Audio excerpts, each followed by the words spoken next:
আসসালামু আলাইকুম। আজকে আমি আপনাদেরকে দেখাবো বেসরকারি শিক্ষা প্রতিষ্ঠানের সরকারি বেতনের অংশ এমপিও শিট কিভাবে বাইর করতে হবে। প্রথমত আমরা একটা গুগলে যাব। গুগলে সার্চ বক্সে গিয়ে মাদ্রাসা শিক্ষা অধিদপ্তর লিখে সার্চ করব।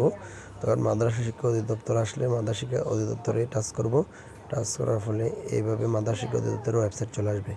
এখান থেকে আমরা নিচের দিকে যাব। নিচের দিকে গিয়ে দেখে নেব এই যে এখানে এমপিও শিট ডাউনলোড।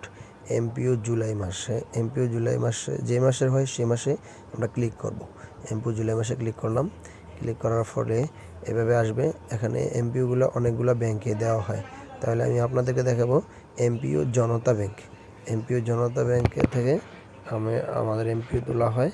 এই জন্য জনতা ব্যাংকে দেওয়ার পর এখানে জোন আসবে, Chittagong zone, Comilla zone, Barisal zone, Sylhet zone. তাহলে আমি এখন দেখাবো আপনাদের কুমিল্লা জোন থেকে। কুমিল্লা জোনে আবার অনেকগুলা ভাগ আছে। এখানে ব্রাহ্মণবাড়িয়া, চাঁদপুর, কুমিল্লা, লক্ষ্মীপুর। তাহলে আমি কুমিল্লাতে ঢুকবো। কুমিল্লাতে ঢুকে তখন এই এমপিও শিটগুলো চলে আসলো।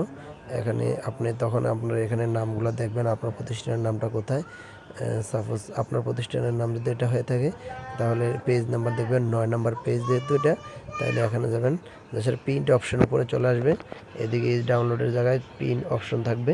প্রিন্ট অপশনের জায়গায় ক্লিক করে প্রিন্টে পেজ নাম্বার 9 দিবেন, আপনার প্রতিষ্ঠানটা চলে আসবে।